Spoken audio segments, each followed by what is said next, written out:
चलिए अमिताभ भट्टाचार्य की इस कमाल की कविता को समझते हैं जो अनकही सोच के बारे में है। शुरुआत ही इस कमाल के मेटाफर से होती है। अनकही बातें मतलब लहरों के पार की छिपी हुई गहराई।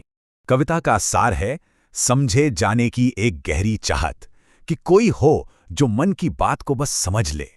तो ये समझ क्यों नहीं बन पाती? कवि दो रुकावटें बताते हैं। चलिए पहली देखते हैं। पहली रुकावट है जिद का पर्दा। मतलब जिद एक ऐसे पर्दे की तरह है जो कुछ और देखने ही नहीं देती। और दूसरी है आदतों की पलकें। हमारी आदतें जो हमें रोज की सोच से आगे बढ़ने से रोकती हैं। तो मतलब साफ है ना, सच्ची समझ के लिए पहले खुद की इन रुकावटों को हटाना होगा। अब प्रॉब्लम्स तो बता दी, पर कविता इसका सलूशन भी देती है, एक हमदर्दी भरा साझा सफर। कवि चाहते हैं कि सामने वाला भी खुद पर वैसा ही भरोसा करे जैसा वो खुद करते हैं। ये लाइन कितनी गहरी है। बात सिर्फ देखने की नहीं बल्कि मेरी नजरों से दुनिया को देखने की है।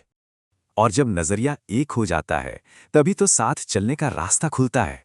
कविता का आखिरी हिस्सा एक कमाल की तस्वीर दिखाता है, एक साझा भविष्य की। तो ये साथ में उड़ान कैसे भरी जाए, इसके 3 स्टेप्स हैं। पहला, आसमान के नशे को महसूस करना। जैसे ही वो नशा चढ़ता है सारी ख्वाहिशें मानो फिर से जी उठती हैं नई ताकत के साथ, और बस फिर उस उड़ान को छूने के लिए दोनों का रास्ता एक हो जाता है।